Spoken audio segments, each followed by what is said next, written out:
Hello, welcome all. I am going to discuss about remdesivir injection. What is remdesivir injection? Remdesivir injection क्या है? Remdesivir injection को categorise किया गया broad spectrum antiviral medicine में, जिसको कि अमेरिका की मेडिसिन गिलियड साइंसेस ने 2019 में बनाया और इसे आज से करीब काफ़ी पहले hepatitis C, Ebola virus and respiratory disease के ट्रीटमेंट के लिए बनाया गया था, बट इसे अभी मार्केट में इसकी कंफर्मेशन के लिए नहीं लाया गया है। सो कोरोना के इस कंडीशन में रेमडेसिविर इंजेक्शन को लाइफ सेविंग के रूप में देखा जा रहा है, इसलिए रेमडेसिविर इंजेक्शन को लोग महंगी कीमत पर खरीदने को भी रेडी हो जा रहे हैं।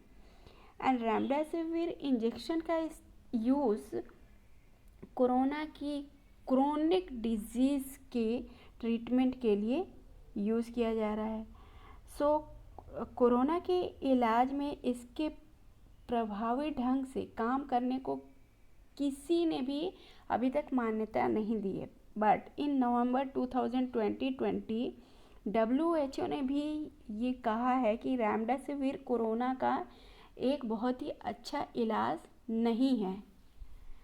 सो देन अमेरिका कंपनी ने रेमडेसिविर को, जैसे कि हम लोगों ने डिस्कस किया कि अमेरिका की कंपनी ने रेमडेसिविर को बनाया है। जैसे कि अमेरिकी pharmaceutical medicinal company like Gilead sciences and America के खाद्य एवं औषधि प्रसाधन, व्हाट इज खाद्य एवं औषधि प्रसाधन? It is FDA, food drug administration में इसको फर्स्ट कैटेगरी में इस मेडिसिन को रखा गया है। सो इस देश में 7 इंडियन कंपनी है जो कि गिलियड साइंसेस के साथ लाइसेंसिंग समझौते के तहत रेमडेसिविर का उत्पादन कर रही है। एंड उसके पास माह के लगभग 31.60 लाख यूनिट मेडिसिन का उत्पादन करने की कैपेसिटी है। एंड आज तक इस बात को कोई सबूत नहीं है, कोई भी किसी भी टाइप का सबूत नहीं है, प्रूव नहीं मिला है कि इस दवा को कोरोना वायरस को ठीक करने के लिए यूज़ किया जाता है और ये मेडिसिन जो है कोरोना वायरस को ठीक करने में हेल्पफुल है।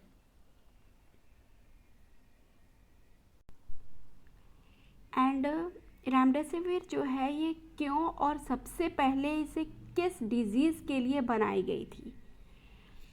तो रेमडेसिविर को सबसे पहले हेपेटाइटिस सी के ट्रीटमेंट के लिए बनाया गया था, बट इस मेडिसिन ने उस पर अभी काम नहीं किया है। किया गया है किस पे? हेपेटाइटिस सी पे। एंड इन 2014 तक इस पर रिसर्च चलता रहा एंड देन बाद में इसका यूज़ जो है इबोला वायरस के ट्रीटमेंट के लिए स्टार्ट कर दिया गया था। एंड देन इस मेडिसिन का यूज़ कोरोना वायरस के लिए में भी यूज़ किया गया, like middle east respiratory syndrome, MERS and SARS। SARS is the severe acute respiratory syndrome. इसके ट्रीटमेंट के लिए यूज़ किया जाने लगा, बट अब ये माना जा रहा है कि इससे और भी तरह के वायरस को किल किया जा सकता है। इसमें नया नाम क्या आया है? कोरोना वायरस भी ऐड हो गया है, जिसमें कि कोरोना वायरस के ट्रीटमेंट के लिए रेमडेसिविर का यूज़ किया जा रहा है। Then what is hepatitis C? Hepatitis C एक तरह का लिवर डिजीज़ है। लिवर में इन्फ्लामेशन कॉज हो जाता है, जो कि हेपेटाइटिस सी नाम का कोई विषाणु इन्फेक्शन है, हो जाता है।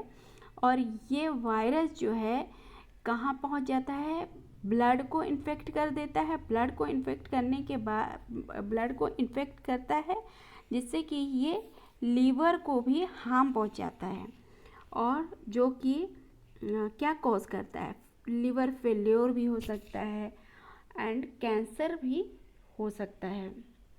ठीक, then now next, Ebola virus. Ebola virus क्या है? इबोला वायरस एक ऐसी डिजीज़ है जो कि बॉडी में स्किन को गला देता है, और हाथ पैर से लेकर पूरा बॉडी जो है वो धीरे धीरे गलने लग जाता है, और नसों में, वेन्स में ब्लड जो है वो नसों से, ब्लड वेन से बाहर की साइड आना स्टार्ट हो जाता है, एंड जिससे कि अंदरूनी रक्त स्राव प्रारंभ होने लगता है। इट मीन्स कि जब नसों से, वेन से ब्लड बाहर आने लगेगा तो क्या होगा, ये बहुत ही हार्मफुल हो जाएगा। यह एक अत्यंत घातक रोग है, बहुत ही डेंजरस डिजीज़ है। इसमें 10% डिजीज़ के जो पेशेंट होती हैं उनकी डेथ हो जाती है, और ऐसे रोगी से दूर रह कर ही इस रोग से बचा जा सकता है। अब नेक्स्ट है मैर्स। मैर्स क्या है? MERS is the medial east respiratory syndrome है। अब ये क्या करता है, ये जो है मनुष्य में, मनुष्य मीन्स ह्यूमन बींग्स में वायरस के थ्रू ये डिजीज़ कॉज होता है, और जो पेशेंट है उसमें इसमें सिम्टम्स क्या देखने को मिलता है। अगर मेर्स डिजीज़ किसी पेशेंट को हो गया है तो मेर्स इज़ द मेर्स कोविड डिजीज़। तो इसमें मेन सिम्टम्स हो गए लाइक फीवर हो गया, वॉमिटिंग होने लगेगी, निमोनिया हो जाएगा, नोज़िया, वॉमिटिंग, ये सारे सिम्टम्स देखने को मिलते हैं। बट सम और अदर जो पेशेंट होंगे उसमें बहुत ही बड़ा सिम्टम्स कॉज होगा। बड़ा इट मीन्स कि क्रोनिक सिम्टम्स कॉज होंगे, लाइक किडनी फेल्योर हो जाएगा। अब किडनी फेल्योर हो गया तो इससे क्या हो सकता है कि पेशेंट की डेथ भी हो सकती है। देन रेमडेसिविर को इमरजेंसी इलाज के लिए मंजूरी। रेमडेसिविर मेडिसिन जो है इसको इमरजेंसी इलाज के लिए कब अप्रूवल मिला? तो इन नवंबर 2020 में विश्व स्वास्थ्य संगठन, इट मीन्स WHO के अपडेट बहुत से मिले, जिसमें कि कोविड-19 के ट्रीटमेंट के लिए रेमडेसिविर इंजेक्शन के उपयोग के खिलाफ इस्तेमाल के लिए सतत मंजूरी मिल गई। सतत मंजूरी मीन्स कंडीशनल रिकमेंडेशन दी गई थी। देन फिर क्या हुआ इसके बाद, कोविड-19 महामारी के दौरान लगभग 50 देशों में कोविड-19 के इलाज के लिए रेमडेसिविर इंजेक्शन के अप्रूवल मिली थी। ठीक है, अब ये अप्रूवल मिला तो फिर क्या हुआ कि रेमडेसिविर जो है एक मात्र मेडिसिन है जिसे कि क्या हुआ, US FDA ने कोविड-19 के पेशेंट के इलाज के लिए इमरजेंसी की स्थिति में इस्तेमाल की मंजूरी दी गई। इसको यूज़ करने का अप्रूवल दे दिया गया। And in America Gilead Science ने इस स्टडी में इसे करार पाया। इट मीन्स कि इसकी स्टडी जो है अमेरिका के ग्लेड साइंस में मंजूरी मिली थी। ठीक है, अब भारत के सेंट्रल ड्रग कंट्रोल ऑर्गेनाइजेशन ने कोरोना वायरस के इमरजेंसी ट्रीटमेंट के लिए रेमडेसिविर को अप्रूव किया। देन इसके यूज़ को सीमित किया गया और इसे कोरोना के सस्पेक्टेड और कंफर्म पेशेंट को 5 डेज तक ये मेडिसिन दिया जाता है।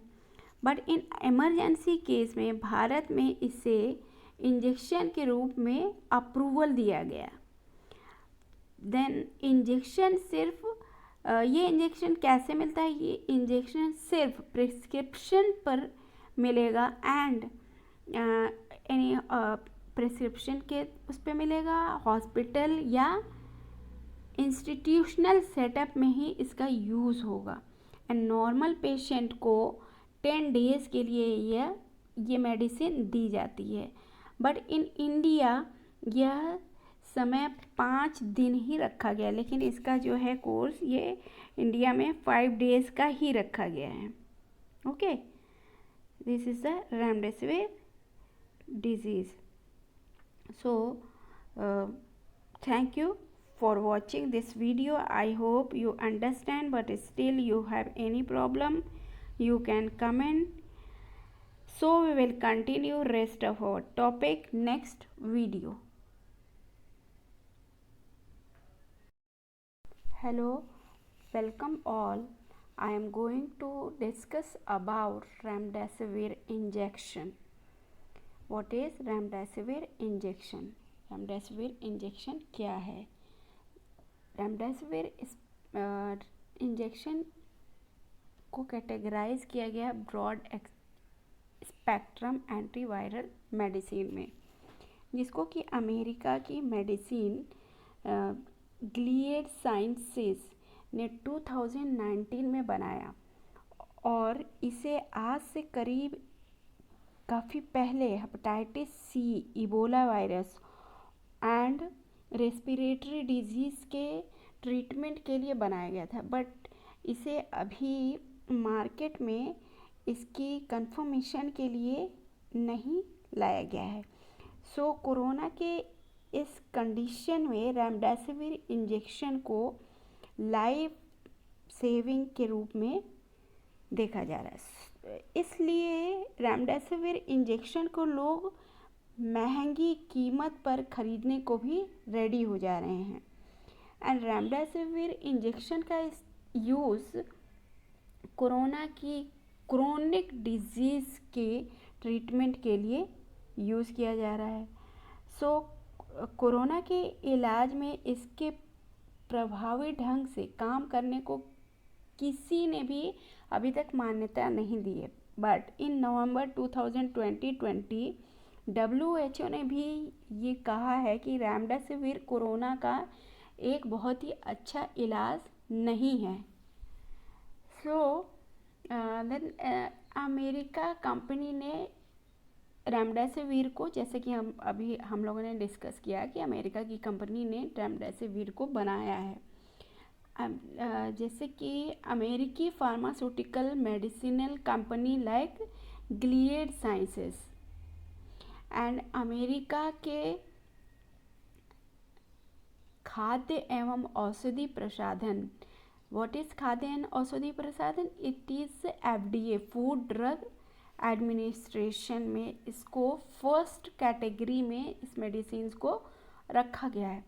सो इस देश में 7 इंडियन कंपनी है जो कि गिलियड साइंसेस के साथ लाइसेंसिंग समझौते के तहत रेमडेसिविर का उत्पादन कर रही है, एंड उसके पास माह के लगभग 31.60 लाख यूनिट मेडिसिन का उत्पादन करने की कैपेसिटी है।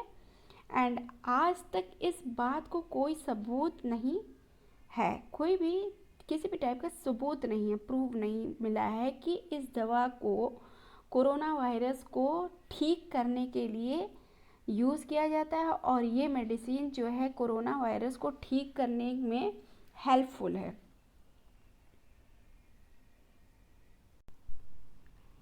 एंड रेमडेसिविर जो है ये क्यों और सबसे पहले इसे किस डिजीज़ के लिए बनाई गई थी? तो रेमडेसिविर को सबसे पहले हेपेटाइटिस सी के ट्रीटमेंट के लिए बनाया गया था, बट इस मेडिसिन ने उस पर अभी काम नहीं किया है, किया गया है किस पे? हेपेटाइटिस सी पे। एंड इन 2014 तक इस पर रिसर्च चलता रहा, एंड देन बाद में इसका यूज़ जो है इबोला वायरस के ट्रीटमेंट के लिए स्टार्ट कर दिया गया था। एंड देन इस मेडिसिन का यूज़ कोरोना वायरस के लिए में भी यूज़ किया गया, like middle east respiratory syndrome, MERS and SARS। SARS is the severe acute respiratory syndrome. इसके ट्रीटमेंट के लिए यूज़ किया जाने लगा। बट अब ये माना जा रहा है कि इससे और भी तरह के वायरस को किल किया जा सकता है। इसमें नया नाम क्या आया है, कोरोना वायरस भी ऐड हो गया है, जिसमें कि कोरोना वायरस के ट्रीटमेंट के लिए रेमडेसिविर का यूज़ किया जा रहा है। Then what is hepatitis C? Hepatitis C एक तरह का लिवर डिजीज़ है। लिवर में इन्फ्लामेशन कॉज हो जाता है, जो कि हेपेटाइटिस सी नाम का कोई विषाणु इन्फेक्शन है, हो जाता है। और ये वायरस जो है कहाँ पहुँच जाता है, ब्लड को इन्फेक्ट कर देता है। ब्लड को इन्फेक्ट करने के बाद ब्लड को इन्फेक्ट करता है, जिससे कि ये लीवर को भी हार्म पहुंचाता है, और जो कि क्या कॉज करता है, लिवर फेल्योर भी हो सकता है एंड कैंसर भी हो सकता है। ठीक, then now next Ebola virus. Ebola virus क्या है? इबोला वायरस एक ऐसी डिजीज़ है जो कि बॉडी में स्किन को गला देता है, और हाथ पैर से लेकर पूरा बॉडी जो है वो धीरे धीरे गलने लग जाता है, और नसों में, वेन्स में ब्लड जो है वो नसों से ब्लड वेन से बाहर की साइड आना स्टार्ट हो जाता है, एंड जिससे कि अंदरूनी रक्त स्राव प्रारंभ होने लगता है। इट मीन्स कि जब नसों से, वेन से ब्लड बाहर आने लगेगा तो क्या होगा, ये बहुत ही हार्मफुल हो जाएगा। यह एक अत्यंत घातक रोग है, बहुत ही डेंजरस डिजीज़ है। इसमें 10% डिजीज़ के जो पेशेंट होती हैं उनकी डेथ हो जाती है, और ऐसे रोगी से दूर रह कर ही इस रोग से बचा जा सकता है। अब नेक्स्ट है MERS। MERS क्या है? MERS is the medial east respiratory syndrome है। अब ये क्या करता है, ये जो है मनुष्य मीन्स ह्यूमन बींग्स में वायरस के थ्रू ये डिजीज़ कॉज होता है, और जो पेशेंट है उसमें इसमें सिम्टम्स क्या देखने को मिलता है। अगर MERS डिजीज़ किसी पेशेंट को हो गया है तो MERS कोविड डिजीज़, तो इसमें मेन सिम्टम्स हो गए लाइक फीवर हो गया, वॉमिटिंग होने लगेगी, निमोनिया हो जाएगा, नोज़िया, वॉमिटिंग, ये सारे सिम्टम्स देखने को मिलते हैं। बट सम और अदर जो पेशेंट होंगे उसमें बहुत ही बड़ा सिम्टम्स कॉज होगा।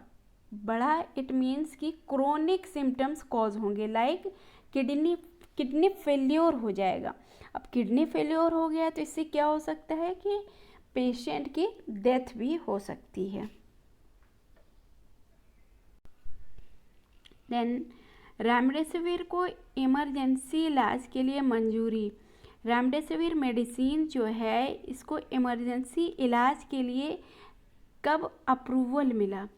तो इन नवंबर 2020 में विश्व स्वास्थ्य संगठन, इट मीन्स WHO के अपडेट बहुत से मिले, जिसमें कि कोविड-19 के ट्रीटमेंट के लिए रेमडेसिविर इंजेक्शन के उपयोग के खिलाफ इस्तेमाल के लिए सतत मंजूरी मिल गई।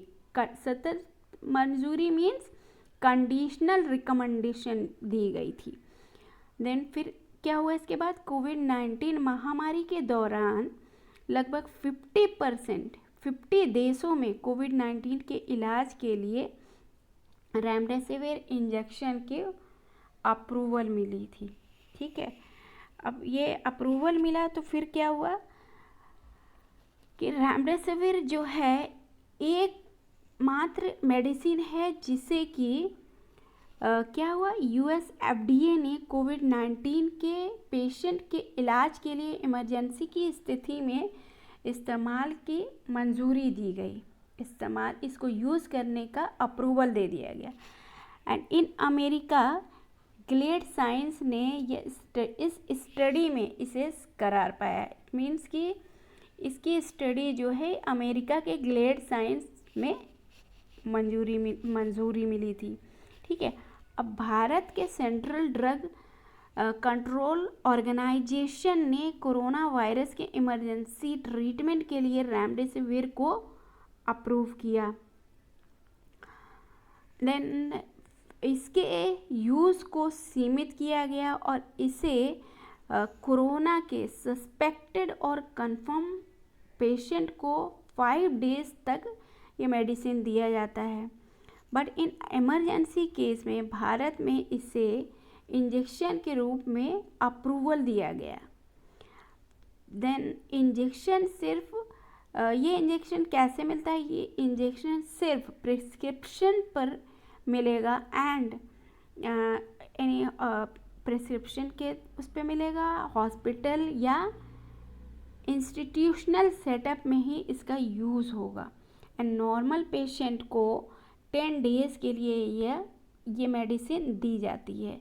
बट इन इंडिया यह समय 5 दिन ही रखा गया, लेकिन इसका जो है कोर्स ये इंडिया में 5 डेज़ का ही रखा गया है। Okay, this is the remdesivir disease. So thank you for watching this video. I hope you understand, but still you have any problem you can comment. So we will continue rest of our topic next video.